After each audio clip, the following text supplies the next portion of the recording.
But then you had another hobby as a child. I just told you had a pet cemetery. Tell us more about it.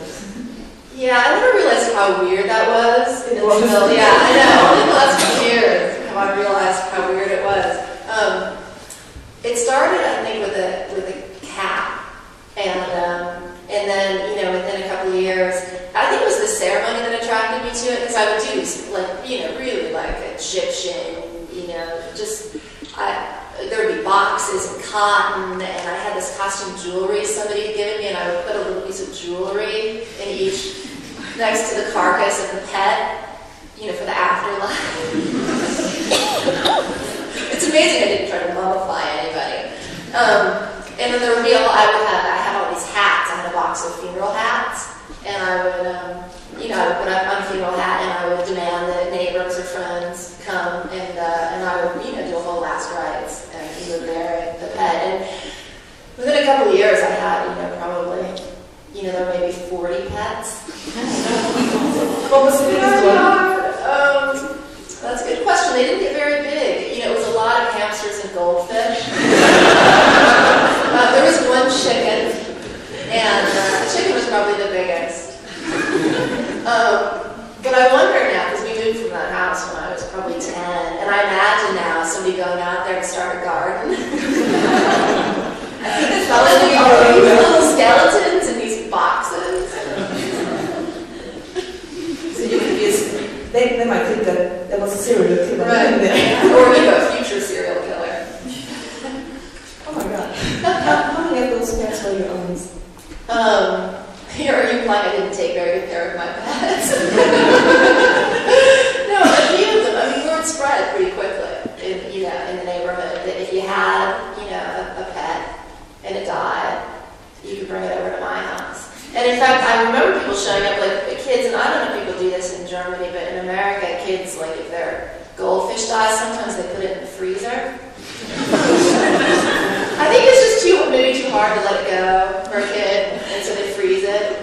And I got there was a lot of built up demand for a pet burial area in the neighborhood. So there were a lot of frozen fish. And then I had this friend Molly who she lived in this big old house with radiators, and she loved hamsters. Not in the house with radiators, because her hamsters would always get out and they would be lodged behind the radiator. And so I buried a lot of really dehydrated hamsters. Oh my God. Yeah. But your garden must have been really big. Well, it got big. It was all big. We had this rhododendron bush in our front yard, and it was all around the rhododendron bush. So it was the front yard too, so you can imagine what people thought. I was always out there with a little hoe, and a hat. Very weird. I know.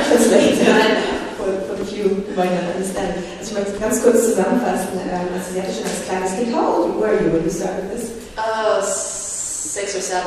Okay, also im Alter von 6 Jahren hatten Sie einen eigenen Friedhof, einen eigenen Tierfriedhof im Garten am Rhododendronbusch und hatte so... It's not like I was burying people. Hat aus der ganzen Nachbarschaft, aus dem ganzen Ort, die Tiere begraben und hatte da offensichtlich auch viel Spaß dabei, sich zu verkleiden und Hüte aufzusetzen. Und man hat ihr aber vertraut, also die Leute aus dem Dorf haben ihr plattgefahren, haben es dort alles vorbeigebracht. Wait, you wrote your first thriller when you were pregnant with your first child. I mean, were your hormones go crazy, or what do you think? Why you had this desire for murder? Yeah, I mean, I blame hormones, definitely. Lack of sleep was part of it. I wasn't drinking. That was probably part of it. Hallucinations. Yeah. And I also, my husband and I, we have one daughter who's very well adjusted. Thank you very much. She's 3. And none of us really grew up around kids or babies. We didn't really trust ourselves with the idea of keeping a baby alive. And so there was this class that they were offering at the local hospital, which was basically, how to keep your baby alive.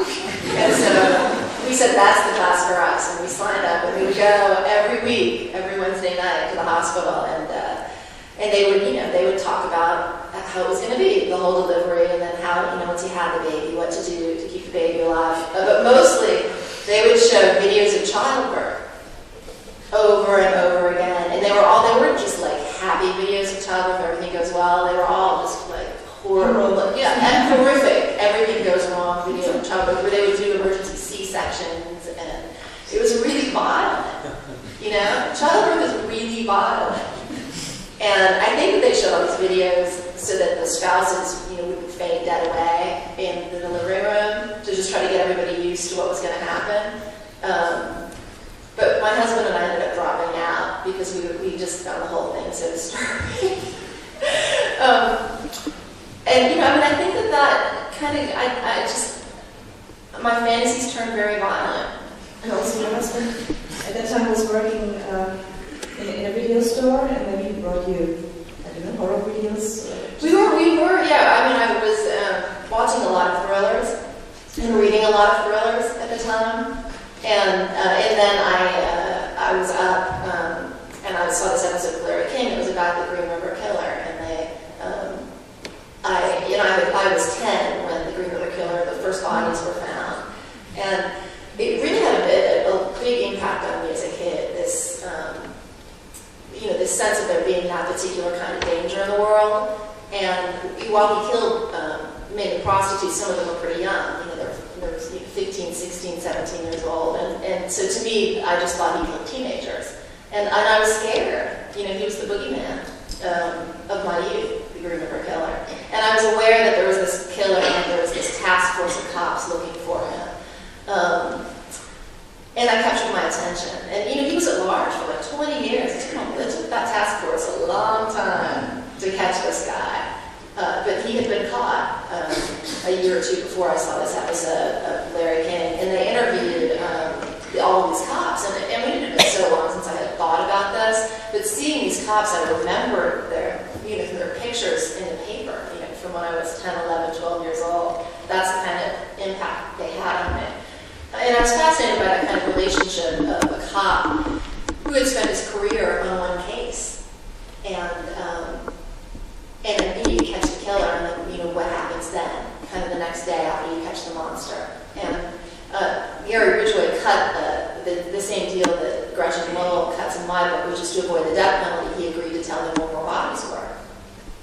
Which, was important to these cops who had worked so long on this case because they got to know all these families. And there were so many missing women in that time in the area that, they just didn't know how many people he had killed because they've always killed more people than they found, So they would go, even after they caught him, they would go and they would meet with him again and again and again to try to get him to tell them where more bodies were. And I was fascinated by that the levels of manipulation at work in that relationship.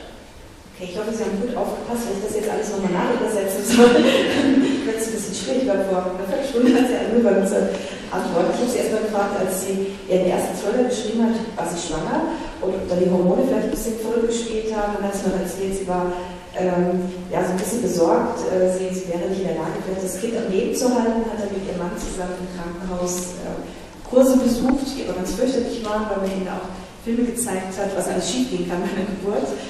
Also die schlimmsten Horrorfilme, die man sich so vorstellen kann, aber es hat doch alles ganz gut geklappt. Und in dieser Zeit, als sie schwanger war, hat sie mal Larry King live gesehen, das kennen Sie vielleicht auch auf CNN.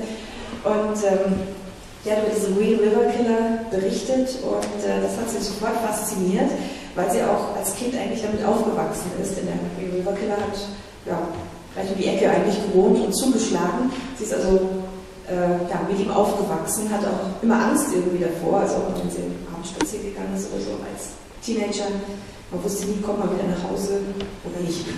Ja, also dieser Green River Killer hat so ein bisschen verfolgt. So you were 10 years old when they... When they got the first bodies, yeah. So you and then I was like 30 when they got him. So it was, quite a formative period. Were you relieved when they got him? Yeah, disappointed. No, I wasn't disappointed. I definitely wasn't disappointed. I was living in a whole different part of the country then. So I really considered him the boogeyman of my childhood. And I remember being sort of surprised, being reminded of just this childhood fear of this guy when suddenly he entered the news again. Because it had been a while, he'd taken a break, theoretically. They hadn't found a body in quite a while. He'd sort of faded from consciousness. and then they got him. And it was, I mean, it was great. It was amazing that they got him. What was the idea to make a female serial killer? Well, as soon as I saw that they had this footage on Larry King of one of the cops in an interrogation room with Gary Ridgway, and they, on the surface, they seemed like old friends. They were laughing, and but underneath, they were completely fucking with one another. There were so many just levels of power exchange going on, and I immediately thought that kind of relationship would be especially interesting if they killed a woman, because it just complicates everything, and it adds a sexual tension that I thought would be interesting to explore. So that's what I started with, this relationship between a cop and a serial killer he's obsessed with, and I went from there.